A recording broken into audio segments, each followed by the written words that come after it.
Well, I think we've set a record for early.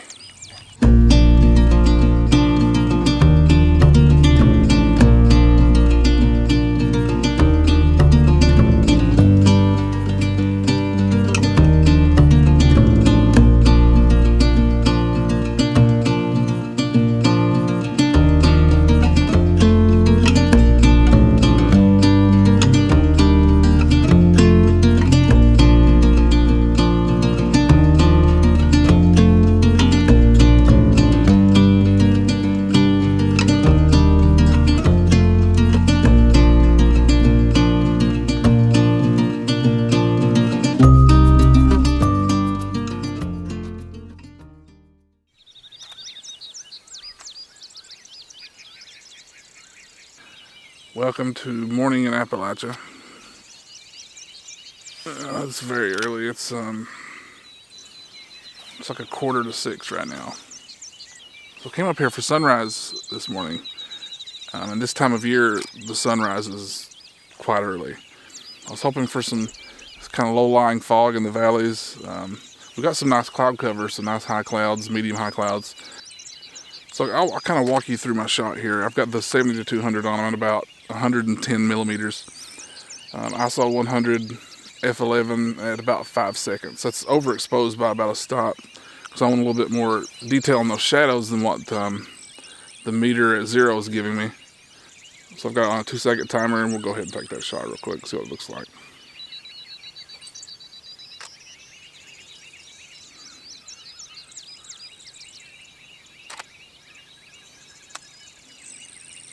It's all right. It's all right. There's a couple of other places that we can go to here this morning, though, and see how it works out. So we moved over maybe about, 30 yards from where we were, because the sky, as you can see behind me, is starting to catch up a little bit for sunrise. I've set up the camera. I've actually opted to go a little bit wide angle with this. I'm at 24 millimeters.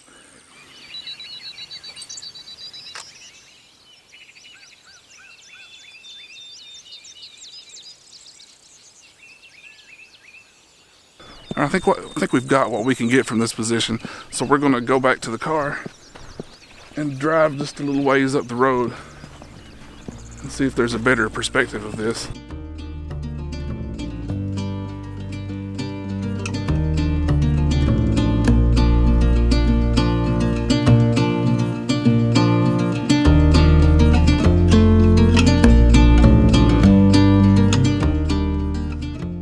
Alright, so we're about maybe, a few hundred yards on up the trail from where we were. And I think I found another composition to set up for. There's still some good light coming up. The sun's not fully arisen yet, and it is catching in the clouds. Let me show you what I'm looking at.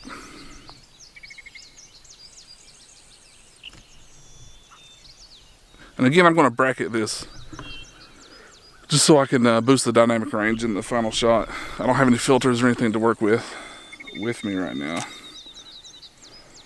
Sometimes you just don't bring what you need, mosquito.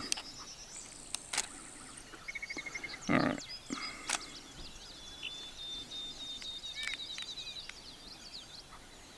Alright, so set up the bracket. I'm gonna have to put on some bug spray.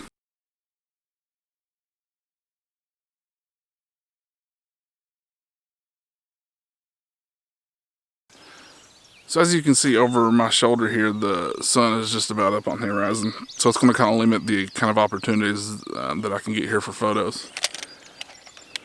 But as you can see, we're kind of on top of the hill right now.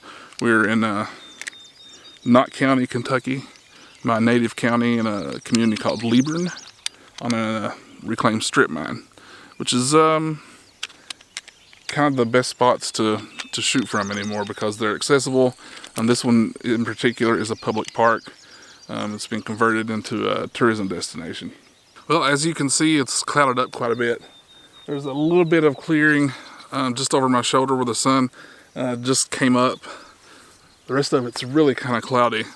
I'd really had plans on maybe going to another place and trying for some bird photography this morning. I don't know, I'm still going to try it, I guess, but we've got a little bit of time before the birds at this particular place, if they're going to be active today, that they're active. It's usually, as many times as I've been at this particular place, the birds don't normally get active until about 8:30, 9 o'clock.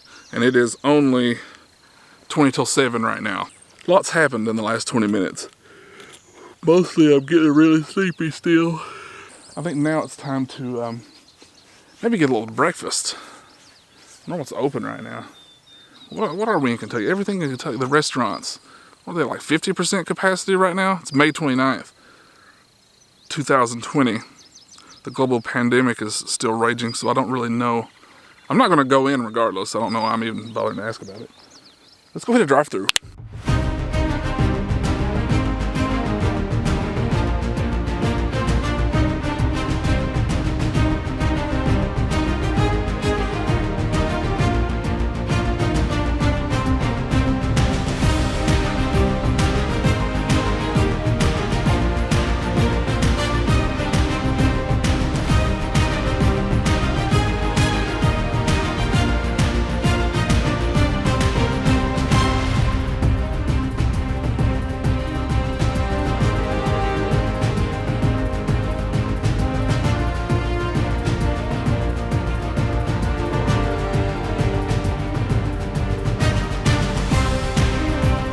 Of number station WFPL.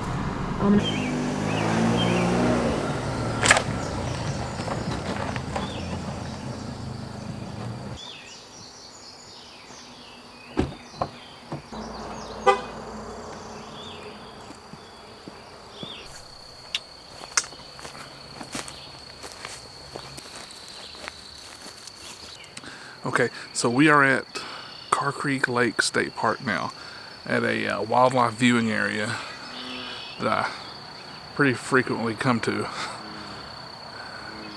And also in Knott County. It's on the other side of the county. I'm gonna stick around for a little bit just to see. The forecast is giving partly cloudy, so I'm hoping some of these clouds break up. It's only 8:30. I'm gonna stick around for a little bit and see what happens. But more than likely, I'm probably just gonna try and come back tomorrow. There's plenty of birds here today, though. I can hear several different varieties, red-winged blackbirds all over the place right now. It's actually starting to sprinkle right now too, so probably going to have to take cover here. Maybe try and come back tomorrow when the forecast says the weather's going to be a little bit better. Well, it's tomorrow and it's not a lot different.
I should know that. Well, there's a little motorcycle going over there. Ran through about 10 ticks, I think. So I should start off by noting that it is not tomorrow, it's actually next week.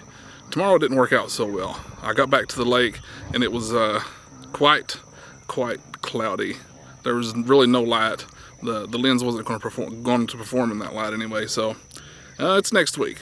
And I'm on top of the hill, back at the old Mind Made Adventure Park, the old faithful, the standby, where I go at least once a week anymore. And I'm here for sunset, as you can tell. The sun is that way. And the sky is not really a very good sky for sunset, except for, I think, with a long telephoto. Because there's a composition this way, I think, that I can get at about 600 millimeters. So that's not my normal style for landscape photography. but I think it's going to work out today. Yeah, I think there's a tick. I found like 5 ticks on me, and I think there's a tick. Every time I feel something, I feel an itch, I'm pretty sure it's a tick. Oh, Lord. Anyway, I'll see you in about 45 minutes. So I think this is going to be kind of an interesting composition. The foreground's going to be pretty layered, and there's no clouds in the sky. So this is going to be just a bare sun. It's going to be kind of tricky to expose. I'm going to have to maybe play around with it a little bit before the sun gets into position to see what I can do. But I'm also checking out this second composition over here. So I'm keeping the 24 to 70 pretty handy in case I want to do a wide angle with it. These clouds over here, I'm pretty sure are going to produce some color once the sun gets a little bit lower. It's just a matter of whether or not there's any foreground or elements in the bottom third of the frame. Okay, so the sun is basically in position right now. I've set up the camera to bracket 7 shots. I'm going to overexpose quite a bit just to try and see if I can pull out some details from those hillsides and the foreground.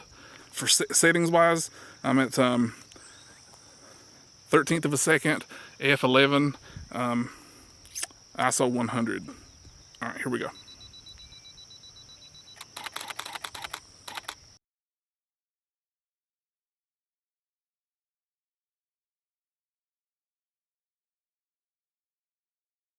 So now I'm going to switch out real quick, put the 24 to 70 on, and run over here and see if I can't get something over here.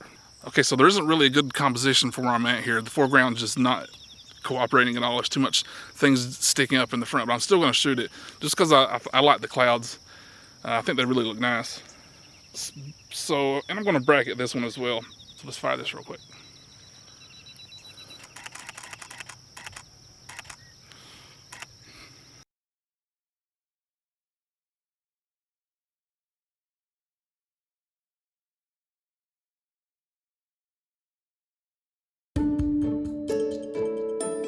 Hello again, and if you've made it this far in the video, let me congratulate you, because you are one of 2 things. You're either a trooper of the highest regard, or you're my mother.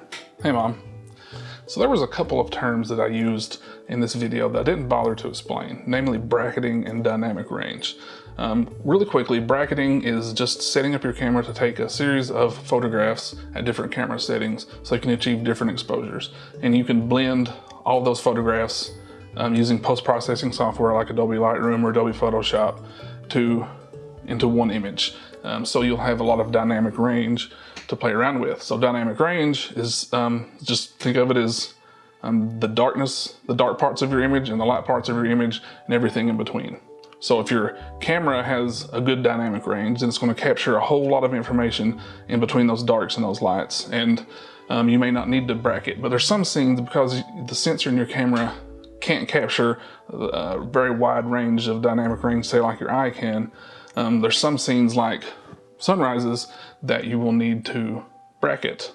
So basically what you do is you bracket, you capture a bunch of images, and then you put them into Adobe Lightroom or something, and you put them together to achieve a high dynamic range. Again, so when you're editing that one image, you can bring up the shadows, bring down the highlights, and have a good range of tonality throughout it. So what we're going to do in the next video is go through that process. It's going to be a pretty quick one, just a few minutes I imagine, and we'll work through Adobe Lightroom and import some images, and it's very easy. It's a couple of buttons. I'll show you how to do it. It's pretty simple. And again, thanks for making it this far. It's appreciated.